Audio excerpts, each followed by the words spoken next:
I'm Dr. Thomas Munzer. I'm a lecturer in energy law at the University of Dundee. I'm based within CEP-MLP, where our Extractives hub is also based, and I have a particular interest and specialism in low carbon energy law and the move to a low carbon transition. Yeah, and I'm Professor Volker Röhm. I'm also of the CEP-MLP, and just like Thomas, I have a specific interest in the move towards a low carbon energy system, and that of course includes the extractives industries. All right, so you can start the discussion. Yeah, so thank you very much. Thomas, what do you think are the main features that we see in the move towards a low carbon extractives industry? Yeah, well, it's an interesting question. I think briefly what's useful in feeding into answering that is to maybe quickly acknowledge and outline a sort of the underlying environmental problem that's driving that move, which is chiefly anthropogenic climate change, where, reduced to simple terms, we have been, as a global community, releasing more and more fossil fuels into the environment over roughly the last couple of 100 years. That's been increasing the atmospheric stock of greenhouse gases above our Earth, and that has been contributing to a gradual warming of the planet. And as scientists, the scientific community, as we know, have clarified the nature of that problem and pointed out that some urgent action is required in order to redress the negative impacts that can flow from that. We've seen over the last few decades a gradual move towards, to quote the title of our talk, the move to low carbon regimes, and that of course poses particular challenges for the extractives sector, if you will, but also particular opportunities. You're seeing a sort of rich increase in the market scalability of solar energy and wind energy and so on, which is interacting with the extractives sector, but you're also seeing the development of interesting technologies such as carbon capture and storage, which are starting to come online, become more market scalable as well, and provide solutions for extractive-based practices in the more traditional fossil fuels fold that may be able to also contribute to keeping the fossil fuel market more robust in the context of this low carbon move. So I think the way in which those sorts of drivers and changes are interacting with these environmental concerns that are inspiring that move is a sort of interesting part of the puzzle that we piece together when we're interpreting the type of question you ask. Do you have any particular thoughts and feeling yourself? Yeah, I know that the carbon capture and storage technology is of great interest particularly to the developing world. What do you think is the potential to use this technology in the foreseeable futures in rendering particularly the oil and gas industry, more sustainable? Well, I mean, my understanding is that currently carbon capture and storage isn't as developed, if you like, technologically as it needs to be of the sort of widespread use that would allow it to be, feed in critically to redressing the sorts of problems we discussed at the present time. However, technology is changing and developing, and also market scalability is developing as well. And while we do have some good carbon capture technologies to hand in a sense, the other question is, whereas in my view those aren't quite sufficient yet to address the sorts of issues we've pointed to yet, the other issue is, are those technologies and capabilities scalable to market? And based on what we have now, they're not quite scalable in any sort of extensive sense. So for example, to be concrete about it in terms of Africa, which we're particularly interested in today, there are a few countries that are very coal reliant. So let's take coal, which is a very abundant source of greenhouse gas emissions. It's also a very important economic source for certain countries and an energy source, thinking of Botswana, Mozambique, those sorts of places. If you take South Africa then, which is fairly heavily coal reliant, if you look at the government strategy documents and the government's approach to that issue, there is an indication that South Africa can continue to lean quite heavily on coal as an energy source and a critical sort of export material, which interacts with markets in India and China in complex ways in particular, because coming down the track are more scalable solutions predicated on carbon capture and storage. So South Africa, at least the current government, is indicating a substantial reliance on that approach and means as we move further down the track. And that may be a very useful solution in the South African context, given the shifts and so on that are occurring. I would point out, though, that in that case, that's one part of a broader puzzle, because, and you can take a look at South African government strategy on these issues, and Eskom, the major state company that's relevant, and so on. South Africa's coal markets, which is very, very crucial, and South Africa interact in complex ways, like I say, with China and India, and we're thinking of things like exports and so on, feeding in crucially to the economy. So you have to ask as well, how will these technologies impact, say, that element of the sector, but also how will shifting global markets impact intentions internally within the country with reference to those technologies. China's indicating, you know, a potential move away from coal. It's still a substantial part of its mix. India is shifting a little as well. All of those changes, depending how substantial they are, will impact South Africa directly. So I'm just pointing to South Africa as a concrete example, but you see there, you have these broader complex variables when you point to, say, coal, for example, and its relationship to these technologies and what may become scalable, useful capacity there. I mean, I don't know, do you have any particular feeling yourself around that? I agree with what you say, and I think one of the questions, of course, is for countries is how to actually get hold of this technology in a economically feasible way. So I think we are now, right now, having a discussion under the climate change conference, the COP, that's taking place now, where the use of these market mechanisms will be used, or will be, where the use will be discussed. Do you think there's a potential for these market mechanisms to help countries with extractives industries to get hold of this scaling industry technology? Yeah, I think there is, and again, a bit like going to the broader environmental problem, it might be useful here as well in terms of fleshing the answer out to point to some of the broader mechanistic developments that sort of drive that answer, so that we see reasonably clearly what these mechanisms are in terms of headline mechanisms, how they function. Effectively, those sorts of mechanisms have emerged from the international climate governance regime. We had a First World Climate Conference in 1979. The IPCC, Intergovernmental Panel on Climate Change, our major international scientific body, was founded in 1988. It releases its first key report in 1990. Then we get to 1992, and the United Nations Framework Convention on Climate Change is set in place.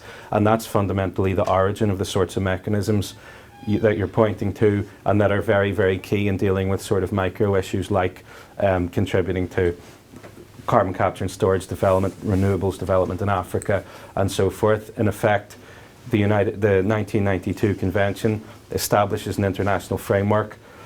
Many African countries crucial to that framework are participating. And when we get to the next major development under that regime, the Kyoto Protocol, which is agreed in 1997 and sort of goes live, if you will, over really 2008 to 2012, that embeds into the international regime key financial mechanisms that underpin exactly the things you point to. So the Kyoto Protocol, at Article 12 of that, it's a legal document, creates a clean development mechanism, and that's one of these mechanisms.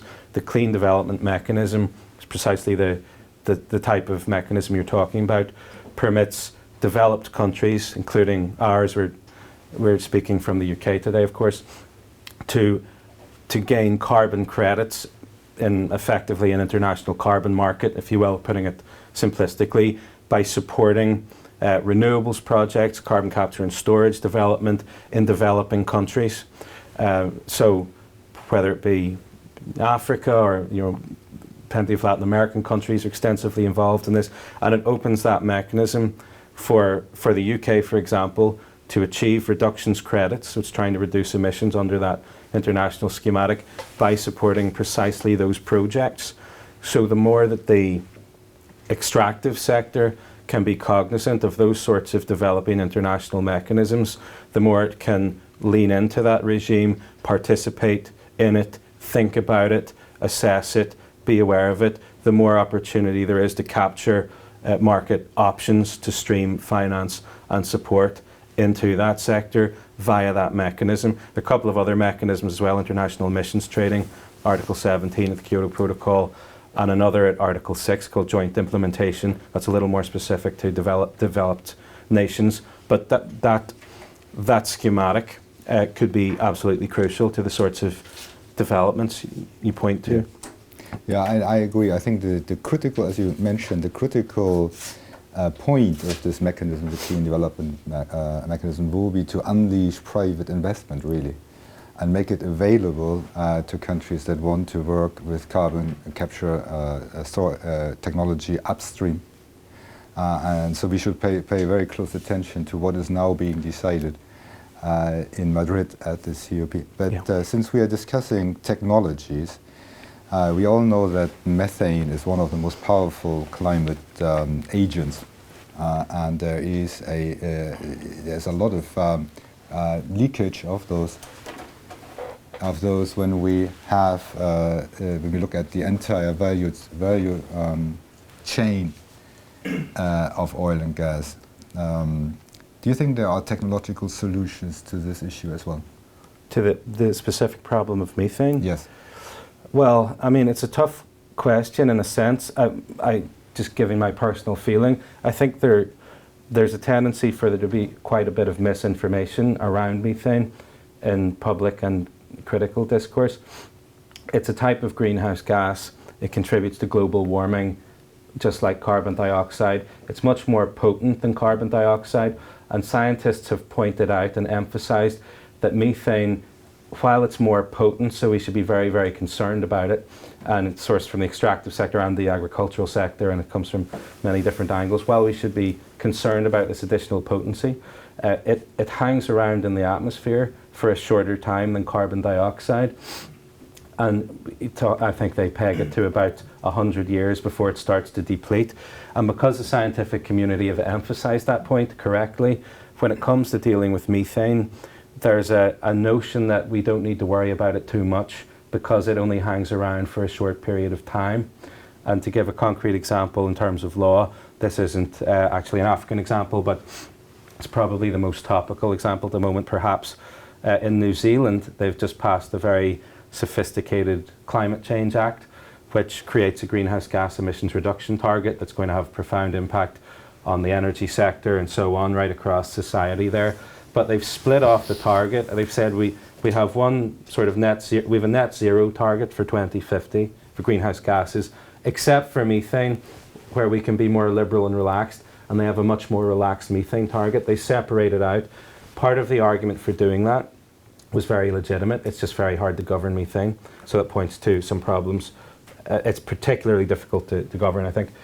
But another driver for that circumstance was, oh, well, it only hangs around in the atmosphere for a little while. Now, if you look at the little while, you're talking for about a century before it starts to deplete, according to what the scientists are telling us. So, while that's a slightly general answer, I think a starting point is to emphasize that there's quite a bit of misinterpretation of the urgency of dealing with that particular gas. Would you have any particular views with reference to? I completely agree. Yeah. I think this is an issue that has come up and is moving up the agenda and is of particular relevance to the extractives industry. Yeah. There are technologies to control it, and it's urgent to.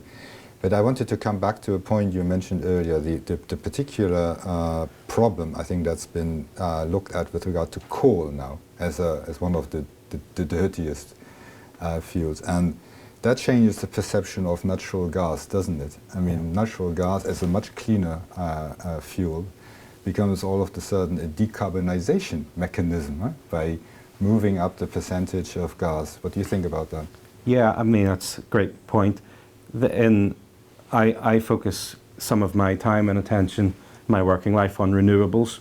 And when you look at the suite of energy options that are available, say to a given state, you may have renewables on the cards, but you'll have oil, natural gas, you'll have coal potentially, and a couple of other outliers. You may have nuclear, let's say, but you have a sort of Mother Nature and technology present us with a range of options, and you have to select and work within those when dealing with particular problems. And you have to do it in a way that's state specific. For example, we mentioned South Africa, Mozambique, Botswana with a particular reliance on coal. Not all countries are in that position, and so the circumstances and solutions need to change. But within the energy community, I think it's fair to say even the most die-hard proponents of renewables, so moving towards a net zero renewables-based low-carbon society, which is, if it ever occurs, is a long, long way off.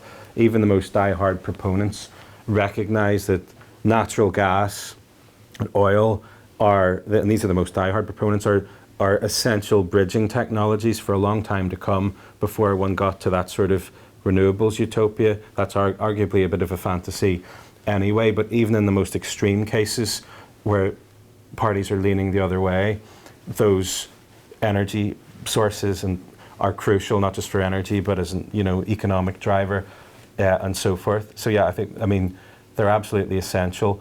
Coal is a little trickier because as you know, when you look at these energy sources, when we're dealing with the move to low carbon, one needs to stack up an interpretation of which is the most abundant source of emissions, which is the fuel that's most exacerbating climate change challenges and associated matters. And coal is sort of top of the league as a problematic fuel. Natural gas, but much less so. So it's even the most sort of die-hard renewables enthusiast recognises those as crucial components of energy and economic systems, frankly, but certainly on a milder interpretation, they're just a necessary sort of key part of the puzzle. Yeah, and I think I agree with this, and I think that is a very important development for all countries having a substantial extractive industries, is that natural gas has a clear future. Yeah. And I think it's that we're seeing this particularly now with the great consumer entities such as the European Union, which is in its new policy is looking at gas as a decarbonization tool, probably the only, as you were saying, the only one that's actually going to make a difference. And then that comes back to to technology, because we speak a lot about the LNG technology. What do you think about that? LNG, yeah, well, I mean, it's a useful, I suppose, again, component. There are some countries as well where it's not just a matter of the extent to which it's a useful source, but economies are sort of just reliant on it in complex ways. And in fact, just the point of economies and coal, to emphasize it's not an outlying some sort of exotic African issue. If you're sitting in the UK, if you take a look at Poland, you mentioned the EU, I mean, Poland has substantial coal reliance as well and faces very similar issues in its way to South Africa and so on. But yes, LNG is crucial, and it's interesting you mentioned the EU, because the EU is, as you know as well and better than anyone, you've written very well about this, is, the EU has been really liberalising its gas network, its gas market, its energy market across the European Union. It's been broadening it out, it's been liberalising it and recognising that gas, that LNG, that these are crucial forms of a healthy, functioning energy market and an economically viable extractive sector and beyond. Do you have any particular feeling on LNG? I agree. I think the fact that we now have this technology, liquefied natural gas, available, makes it possible to trade gas in a way that wasn't possible until a very few years ago. The big consumer places such as the European Union has ample regasification terminals now available, so that the infrastructure is there to import much more of it.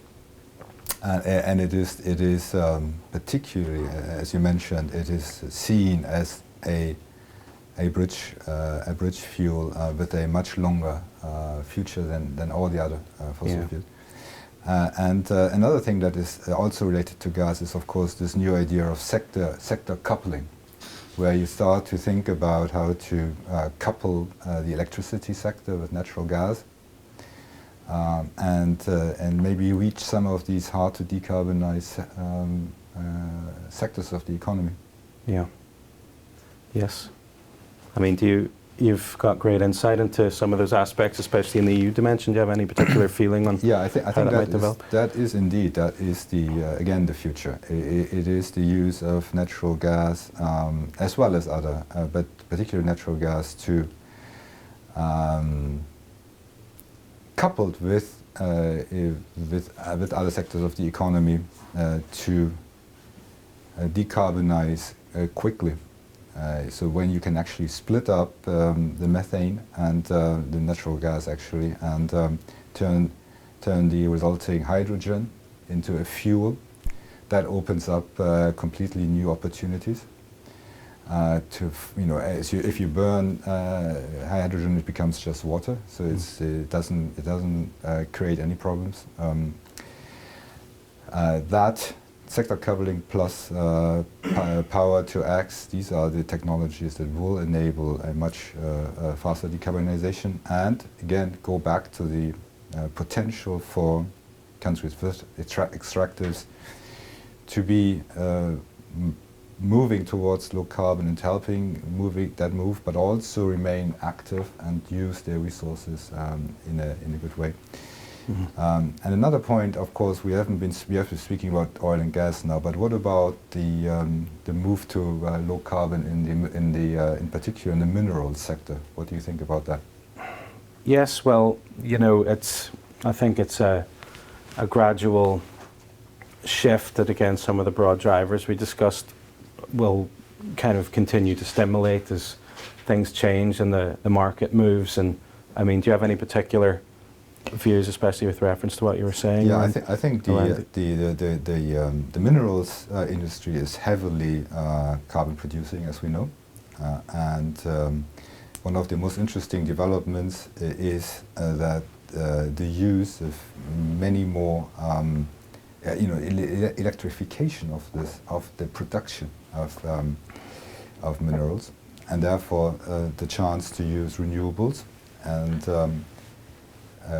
effectively reduce the carbon footprint of this particular industry and make it sustainable. Yeah. There was an interesting report out quite recently called The Renewable Power of the Mind, which focused on Africa. It was brought out by the Columbia Center of Sustainable Investment and some other parties, and it gives a very, very interesting analysis of a whole suite of issues relevant to us, but minerals and these sorts of developments with precisely those changes you point to. And it kind of concludes there are three main reasons as to why there will be this type of shift with reference to mining and reference to minerals, and on the basis of the sorts of points you were raising. One is that the global economy is generally on this kind of move, this low energy move, and therefore that aspect of the sector would be well-minded to track that as just a part of necessity. The second part of its overall conclusion was that the Paris Agreement is moving things that way naturally. Africa is an important part of the agreement, and just the general conversation and momentum around that. We probably know about the Paris Agreement, but it's the latest major bolt-on to the UNFCCC international regime we mentioned, and it includes stepping up international finance that can be streamed to the developing world, and Africa is particularly in the sights of that. But the third point it makes with reference to those mining and mineral issues, which is an interesting point and it's an important one, is that it also makes market sense with those shifts with electricity and energy demand and that fossil fuel reliance in terms of sourcing, production and so on.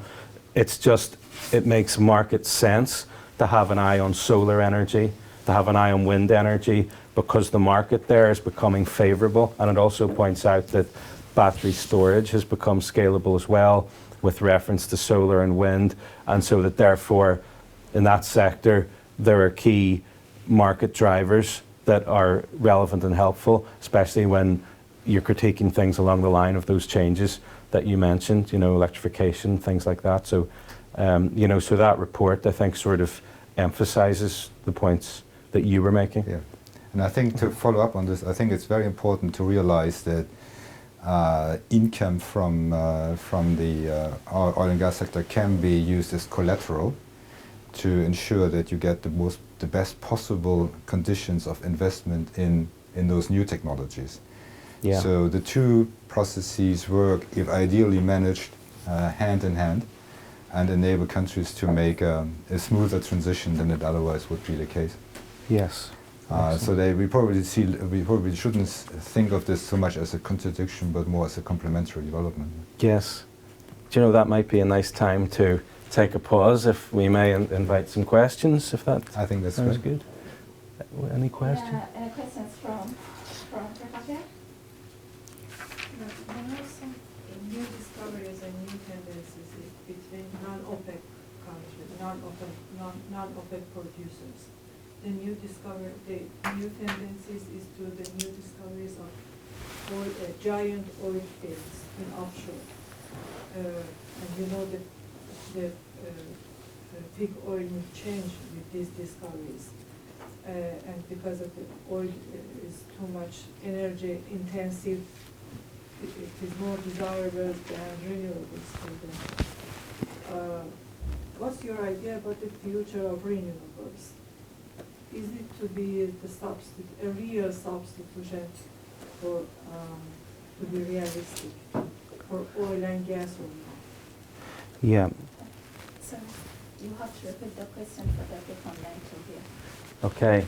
Shall I start? Yes, go ahead, please. Well, we had a very good and interesting question, which I may not do justice to as I try and repeat it, but in effect, one of our, a lady in the room was pointing out that key new discoveries in non-OPEC countries involve giant offshore oil fields, and that these kind of key crucial discoveries seem to be a key basis of the future in that sort of area, and therefore what does that have to say about the future of renewables? If those sorts of, I'm kind of extemporizing, you put it much more nicely, but what do those key discoveries we're finding and seeking for in that area have to say about the future of renewable energy, i.e. when we're so concerned with oil and gas as a necessary part of the future, it seems?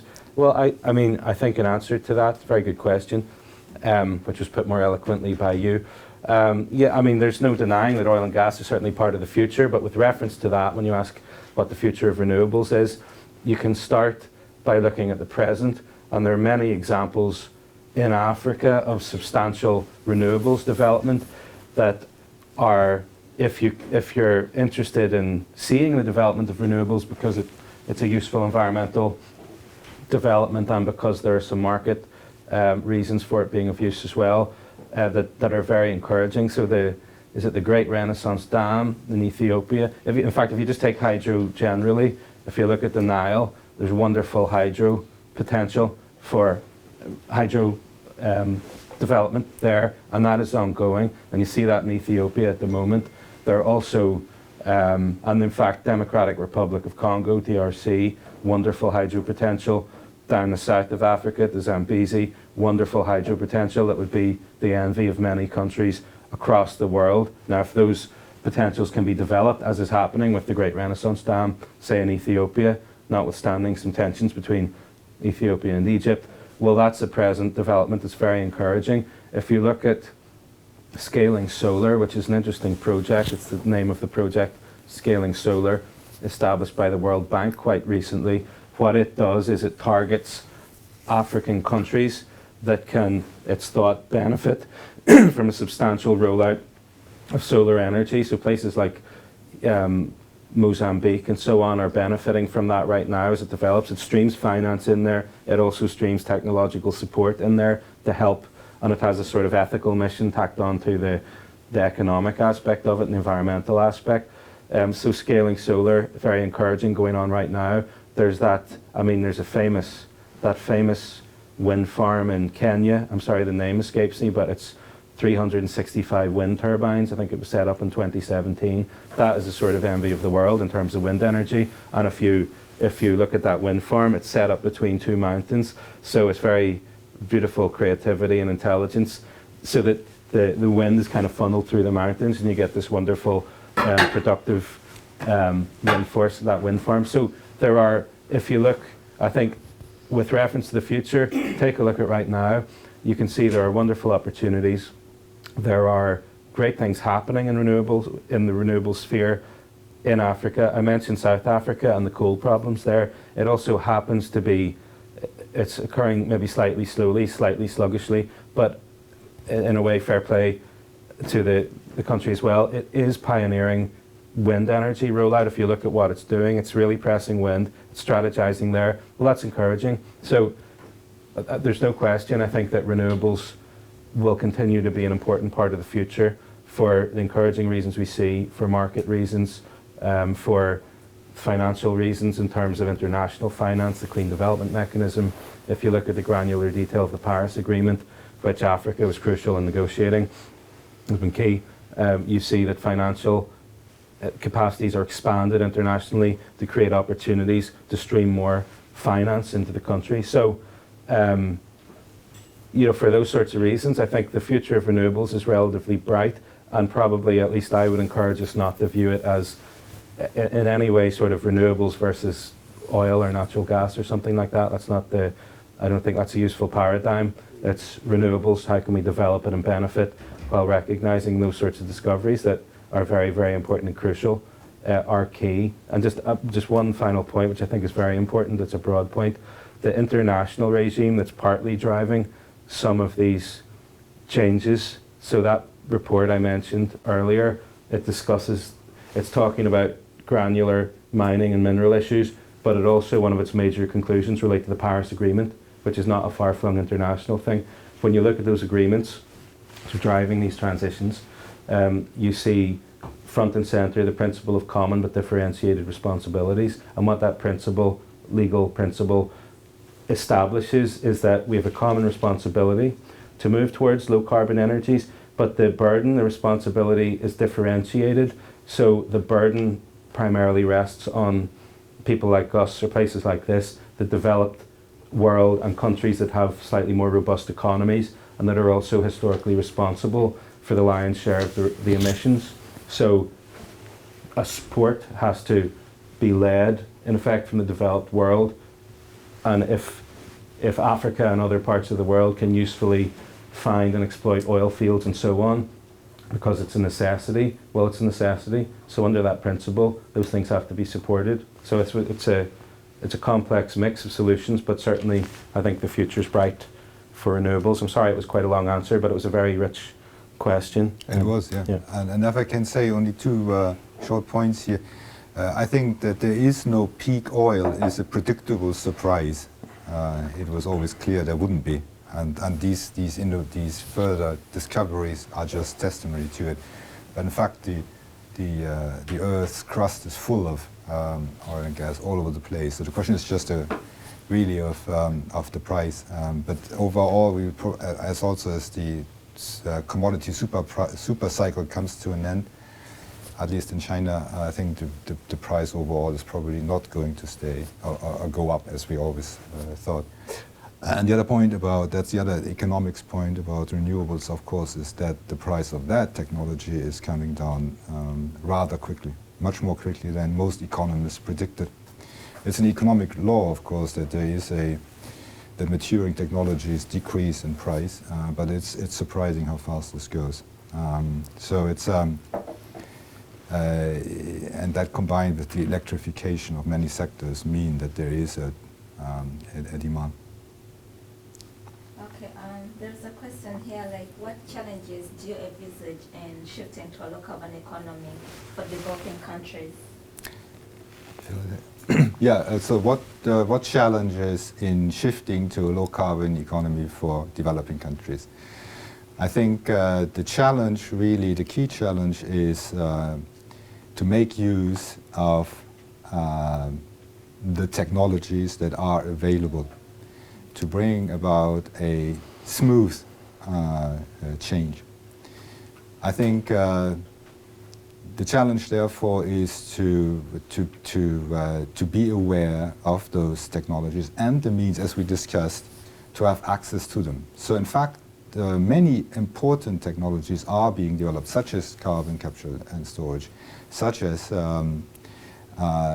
power to X or the sector coupling. All of those are available, and there are mechanisms to have access to them under reasonable conditions, like the clean development mechanism after. So it's private investment that needs to be attracted. So it is possible to manage this very much with the help of the international community. And the other challenge is, I think, to realize that if you are resource rich and endowed, then I think gas is the more viable option. So developing countries need to be aware of this and are aware of it, of course, and make sure that those resources are properly developed. And overall, I think the third challenge is to, of course, to realize, as Thomas said, this is a matter of common but differentiated responsibility. So there are many demands on developing countries, pressing demands, alleviating abject poverty, literacy, and these things. There's no doubt about this. But the point is to make sure that the available resources are leveraged in the proper way to meet these challenges. Yeah. Shall I comment on that as well? Yes, sure. Yeah, absolutely. I mean, I think another challenge that, well, is part of that puzzle, and with particular reference to Africa, is you've got, I think the last statistics I saw, about 640 million people without access to electricity. And, you know, in the global context where energy is so crucial to daily lives, I mean, that's tragic, and it's something that needs to be attended to. So are there any solutions to that sort of problem in the context of the low carbon transition? Well, there are some, depending how we strategize about things as a global community. So take renewables, which is key to the low carbon transition. One benefit of renewables is, you know, not everywhere is Johannesburg or Lagos or something, a huge city where you can have kind of centralized power generation that can be tapped to people via a grid. When you look at where a lot of the electricity and energy problems occur in Africa and indeed elsewhere in the world, especially in sub-Saharan Africa, you're often talking about remote rural communities where it's very, very difficult to connect an electric grid that can satisfy needs and feed into people. Well, if you're dealing with remote, let's say, rural communities where grid access is a particular challenge, what do renewables have to say about that? Well, one thing renewables facilitates is microgeneration. You don't need a massive coal power plant and a huge grid structure emanating from it that might be useful to power a city. You can use microgeneration. You can use, you know, in principle, you can hook up solar photovoltaics to a house. You got wonderful sunshine capacity in Africa, and you can power that house, and you don't need huge energy infrastructure. When you start to look at renewables in detail, you see one thing it can do. It disperses, in effect, it disperses power, and I don't mean power as in electricity power, I mean control and authority and the overseeing of governance, if you like. It tends to apportion it away from these big centralized structures, maybe big energy companies or maybe big energy units and generators, and in principle it can allow people to have their own close to home renewable sources through microgeneration and so on. And so it provides particular novel opportunities to share and spread electricity.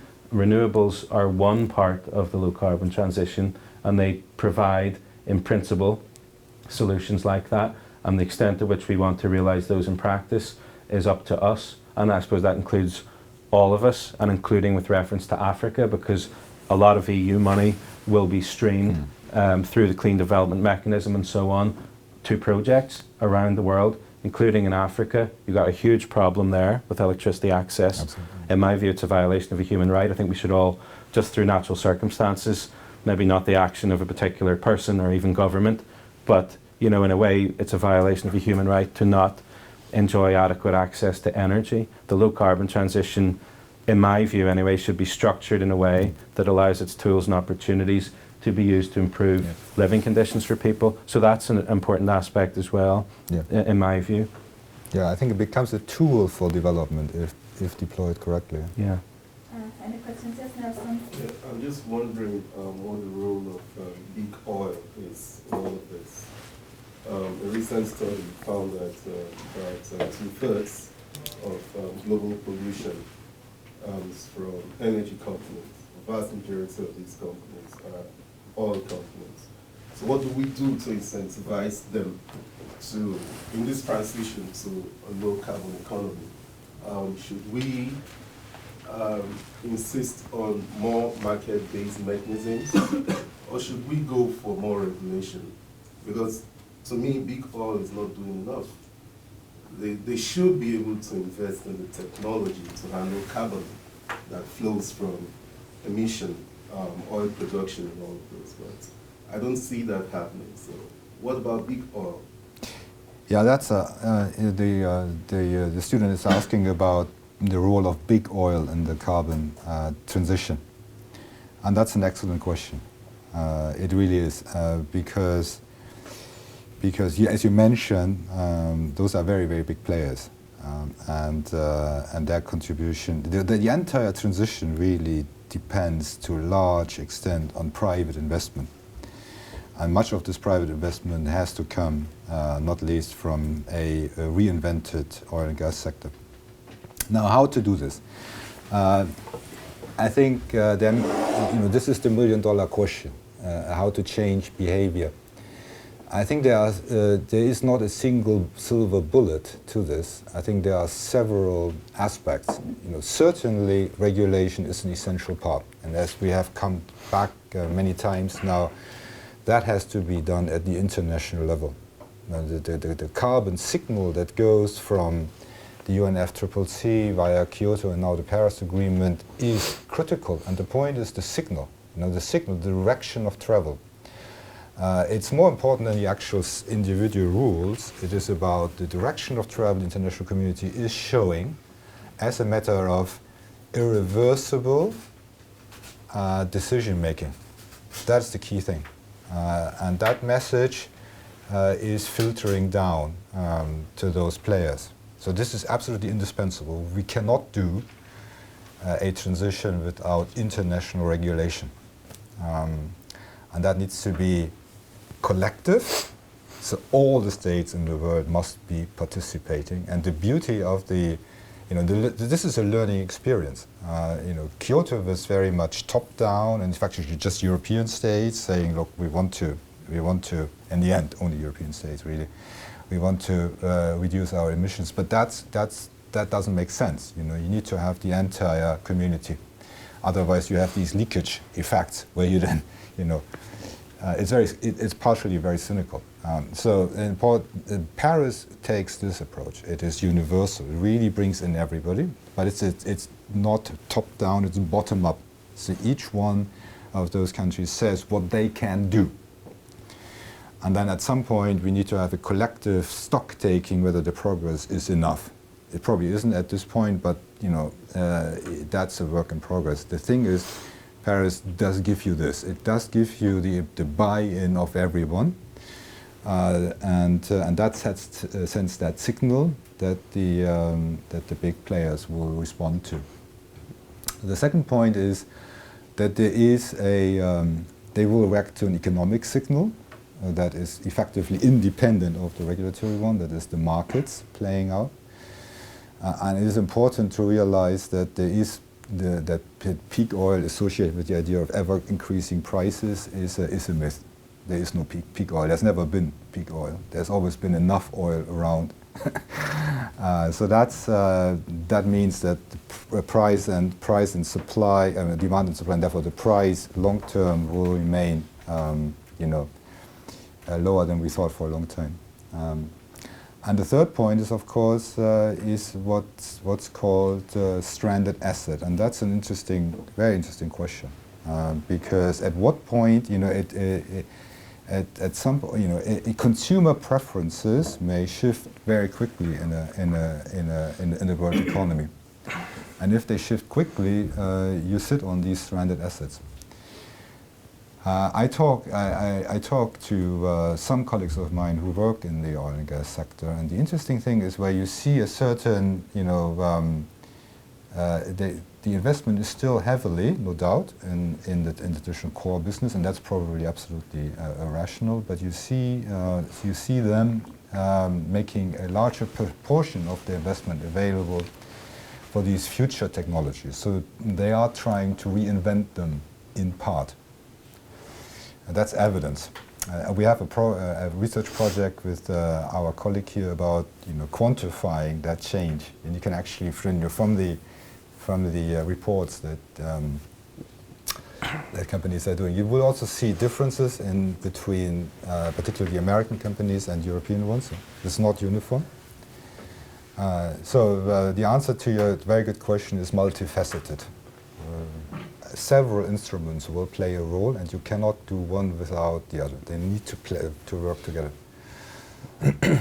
Yeah, I would just add briefly, it's a very good answer. I think that's a great question, and just to add briefly to that, oil companies have a lot of power, big oil companies.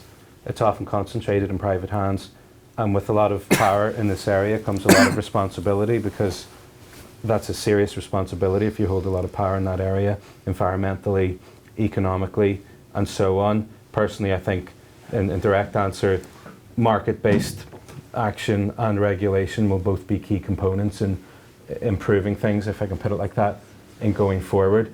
But with reference to the market point, it's one thing that we have an important climate change act here in the UK that drives down emissions at the moment. One thing that got that over the line with sceptical politicians was the Stern report, published in 2006 by Lord Nicholas Stern, and it set out the negative economic consequences in the case where the UK didn't act in a particular way around climate and energy. And that economic case got the political establishment really moving. They really listened to that. There's an economic case here with markets. Solar is increasing, it's becoming a lot cheaper, as Prof. Rubin said. Wind energy as well. There are excellent market reasons for oil companies and similar to think about diversifying their investments, their assets, as markets move and develop and change. So there are strong market arguments for encouraging responsibility on decarbonisation lines, just based on the market alone. But just briefly, there's also the moral case, because anthropogenic climate change is a serious, serious issue. Lack of access for 640 million people and so on in Africa, for example, to electricity. Because we have these great moral problems as well, it's worth, I think, stressing the moral case around these issues to companies as well. And that can come in a variety of forms. It could just be making a public statement. It could be participating in a demonstration. It could be expressing a view. There are many ways in which one can do that, but certainly Africa doesn't need any lesson on how to do that, because if you look at some of the great voices that have come out of Africa on those issues, if you look at Kofi Annan, Ghanaian Secretary General of the United Nations, 1997 to 2006, he was a real pioneer on climate and energy issues. When he was in that office, he used his platform. Archbishop Desmond Tutu, South African Anglican, has been a key voice in stressing the moral dimensions of these issues out of Africa. And in fact, if you look at the group called the Elders, which the great Nelson Mandela established, which is a group of elder statesmen and stateswomen who try and raise key rights-based issues, human rights problems, and so on. Mandela established this group. That group has been wonderful in stressing the moral points around these issues to the big energy companies and others. And in fact, Kofi Annan was the previous chair of that group. Before that, just by coincidence, actually, it was Desmond Tutu. And at the present time, happened to be from Ireland, it's Mary Robinson, who was the first president of Ireland, who wrote about, she's been in that chair since 2018, wrote a wonderful book last year called Climate Justice. She talks about Uganda and the situation there and so on, stressing the moral case around these issues and taking that message to those sorts of companies that we mentioned, to encourage them when they're in that position of responsibility to think carefully and responsibly about action and social justice and so on. I have an indication that, are we wrapping up? Yes, or shall we are, but we have a question online. Yes. A gentleman called Livingstone is asking, is natural gas among the low carbon source of energy, and how reliable are these natural low carbon source of power to the modern economy? Sure. Have you got that question? Should I repeat? No, it's fine. Yeah, I think I think that the gentleman is asking about the role of natural gas. No, he first asked if is natural gas among the low carbon source of energy. Well, is gas among the low carbon sources of energy? That's an excellent question, and the answer is it depends. It is a fossil fuel, so when you burn it, it of course creates carbon emissions, but it is and that's the key thing. It's relatively clean. It is relatively clean compared to, in particular, coal. And it is the only, and as Thomas pointed out, it's the only fuel available right now to really quickly decarbonize large sectors of the global economy. So the answer is almost schizophrenic. It is a fossil fuel, and it creates carbon, but it creates less carbon than other fuels. So if you really want to make quick progress on the decarbonization agenda, you need to push up the percentage or the role of natural gas in the world economy. And then they're asking how reliable is it to the modern economy? Oh, it's very reliable. It's very reliable. It's always been reliable. The interesting, often overlooked fact is during the Cold War, when the relations between Russia and European Union were at a low point, gas kept flowing from Russia. There was never any unreliability at all. Gas is very reliable. It has an extensive pipeline network that is still being expanded as we speak. But most importantly, also the technology, the LNG technology, is now fully mature. It allows to trade gas in the absence of pipelines across oceans. And all of a sudden you see big players emerging and supplying. And so the point is both the technology is there to liquefy and therefore trade gas, but also to regasify it at the points of entry into the big markets. There is an oversupply really of regasification capacity in Europe. So it's very reliable. Yeah, I think that wonderfully answered. Okay. And then, John, you have a question? Yeah, with respect to LNG, I'm trying to find out the cost implication, if we're looking at the economic law of it, with respect to Africa. How cost effective will LNG be? Bearing in mind that Africa is not wired the way Europe and the UK is wired in terms of having gas in the homes where gases are used. So what's the cost, and to what extent can we say that African countries should invest heavily in LNG? Well, I don't have a number at my fingertips, but that's something that I'm sure you can. Yeah, what is the cost of moving moving for Africa, for moving from other energy sources to gas? I think that is that can be calculated. I'll try to find a number for you after this. Can be calculated, and I think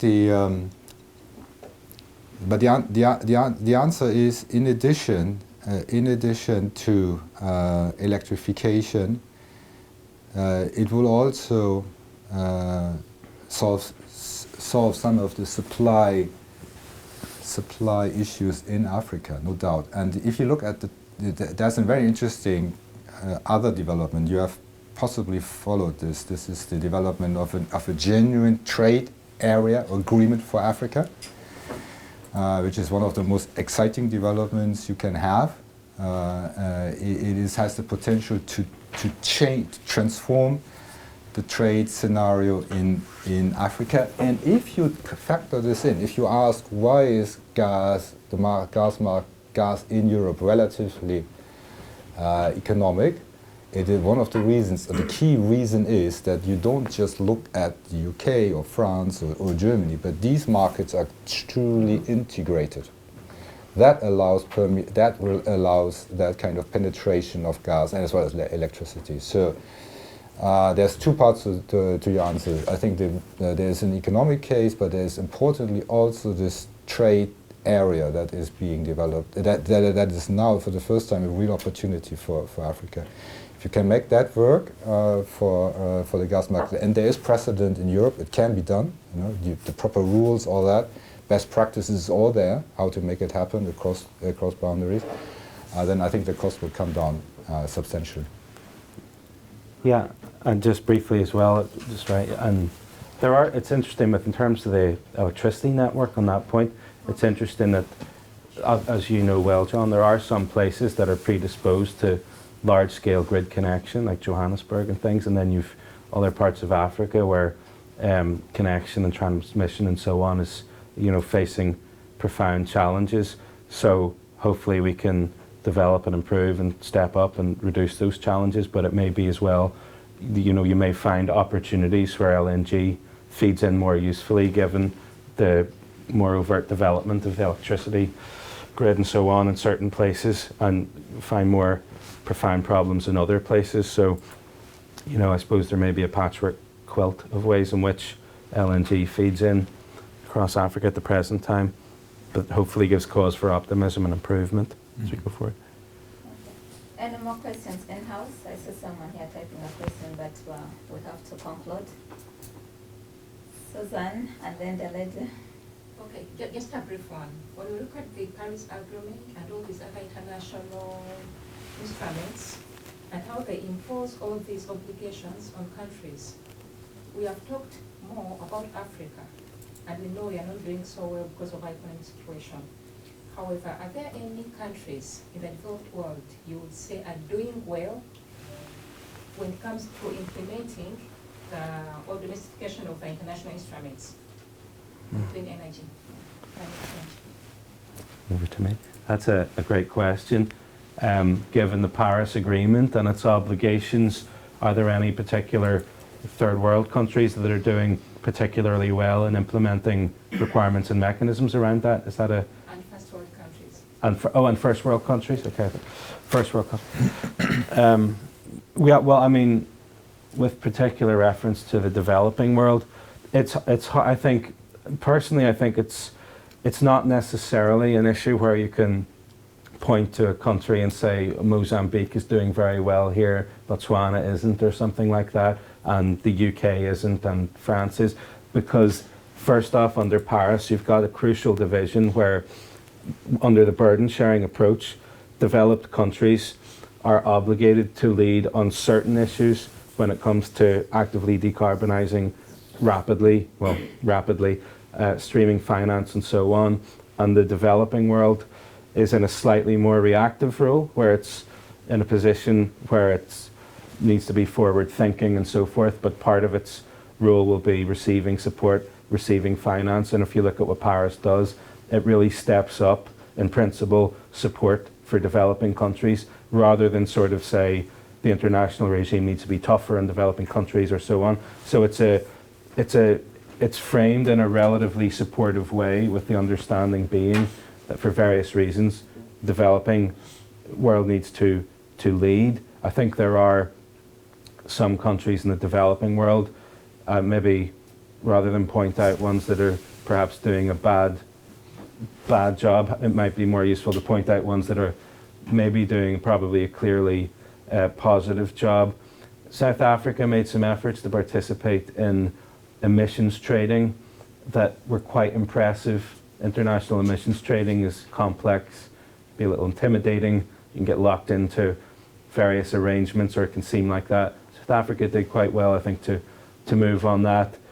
Mexico has done very well to put in a particular legal regime that is designed to attract green finance into its economy and to achieve some meaningful results. It's not perfect, but that has been encouraging. There's some very good results one can point to in Mexico around solar and so forth. So there's some strong examples. With the developed world, where there's a sort of primary onus to lead, as you know, I think an issue has been America had sort of was absent from the party, if you like. It hadn't really engaged and participated meaningfully in the UNFCCC. And then we got to 2014, and America and China issued a bilateral declaration indicating they'd work together on low carbon governance. That was seen as a signal to the international community that America seems to be coming into the fold. Then you've the Paris Agreement 2015, America joins, that seems positive. And as things stand at the moment, America is sort of exiting that arrangement, it seems, under the Trump administration. Now that's particularly problematic because America is a huge economy, huge source of emissions, and sets a particular tone as well in the context of climate action. So that's discouraging. The EU, however, on the other side of that coin, has, it's not perfect. I'm someone who's relatively critical of the EU in some ways, but on the stage, of the international stage with climate governance, generally it has pushed the envelope and been a major voice for pressing the low carbon transition to greater extremes. So not in India, which is important, not China, not the USA, but the EU. Those are your four biggest conglomerate emitters. So it's been crucial that the EU has been part of that. Could do things to improve, but that's maybe, in my view, some sense of strengths and weaknesses and performance across that piece, if that makes sense. Okay, one last question there, and then I have two last questions online, and then you can conclude. Sorry, the questions are just coming in. Okay, question from you? It's not really a question, but I'm thinking about the correlation between national defense and climate policy. I know that some well-developed countries like Finland has elaborated some programs about these connections between their national defense and climate policy. How's your idea, your general idea? The role of national policies? National defense. Defense? And climate policy. National defense and security. Oh, security. Yeah, security. Well, Finland is an excellent example of. Sorry, can you repeat the question? Yeah. What is the connection between national security and climate change?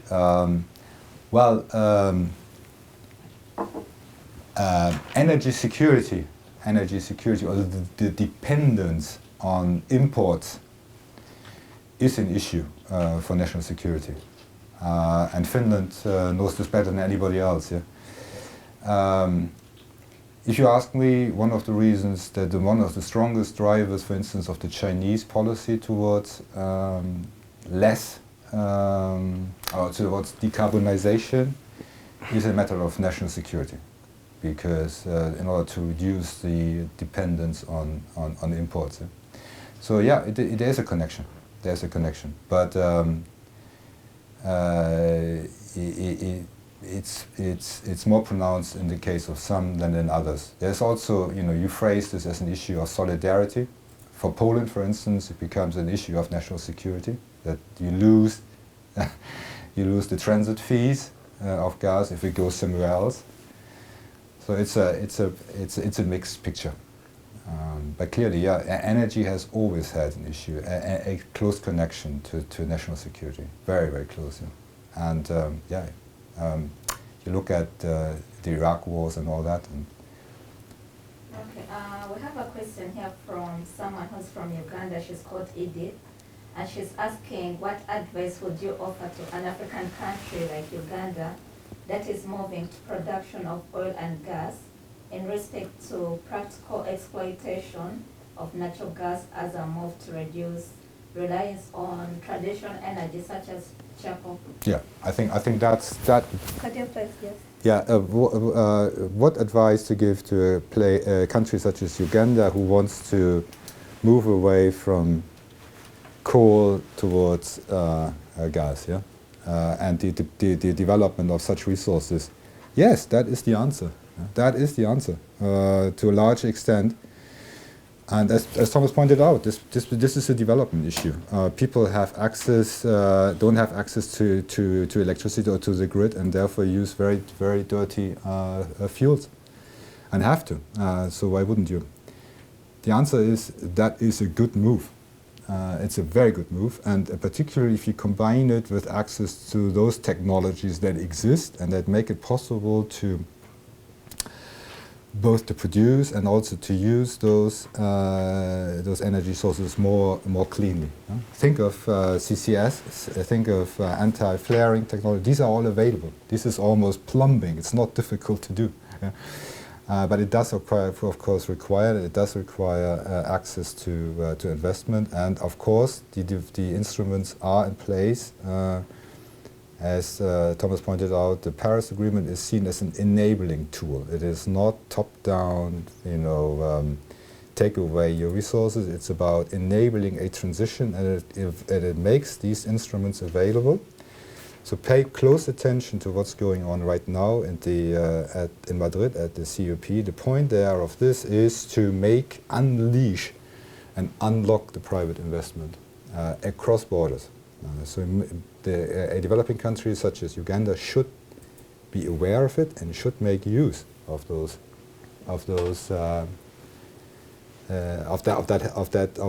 that assistance that's available. Okay.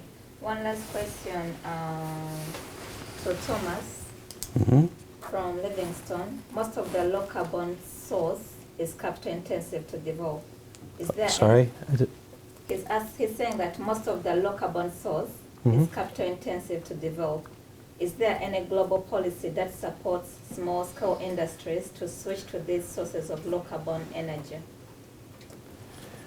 Right. Yeah, so low carbon energy can be expensive to develop, so it seems that certainly in the case of small scale industry, financial support and so on would be useful. And is any of that sort of available? Yeah, I mean, it's true that low carbon methods can be expensive.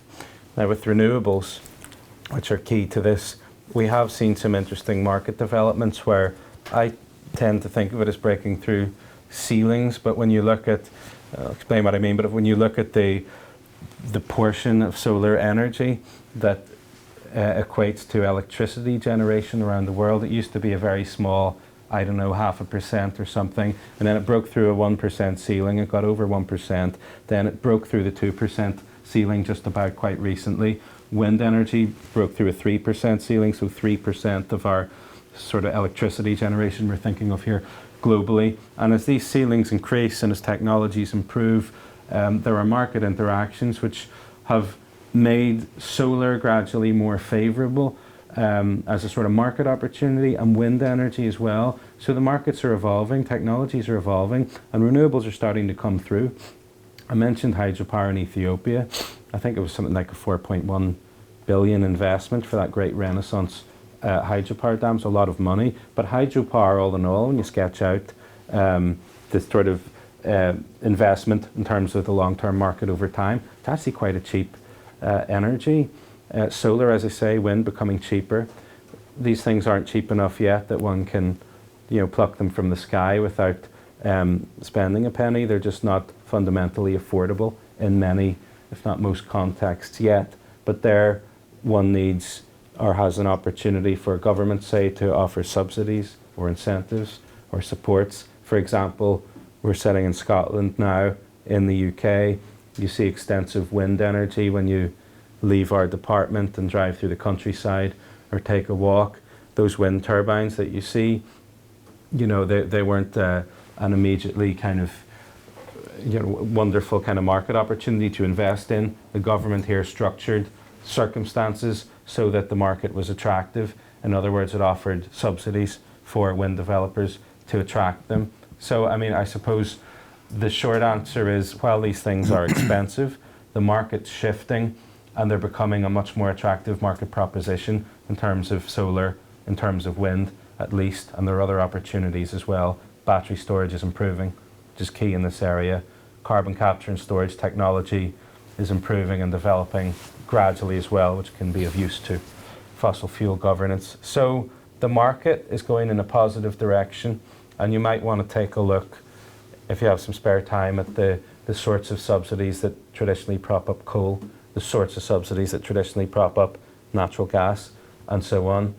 It seems like a very free and easy market. Take a look at a tradition of subsidies behind that and supports as well, and you suddenly find that things aren't quite as clear-cut.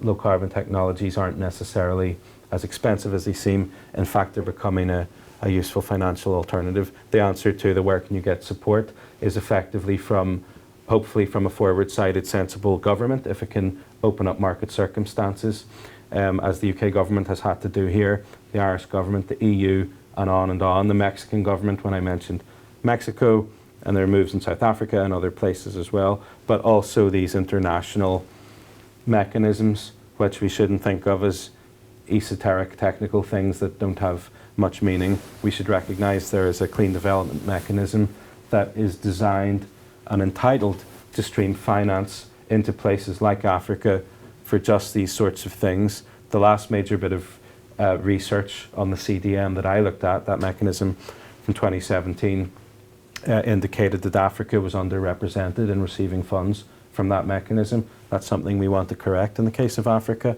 So there are all sorts of opportunities there, in spite of some challenges, I think. Okay, thank you very much. I think you can just do the closing remarks, and that will be the end of our session.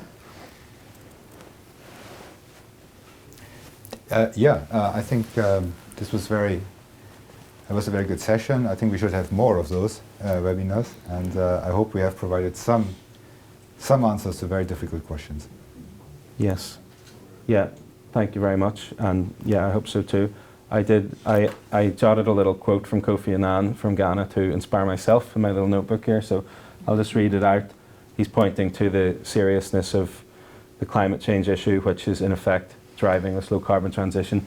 He said, by threatening basic human needs such as food and water, climate change could be a catalyst for instability, migration and conflict. There's your defence and security point. And Africa will pay a heavy price if we don't correct these things. So let's go and do it on the basis of the knowledge we've all shared and discussed. Let's correct these things. Okay, thank you very much. Thanks.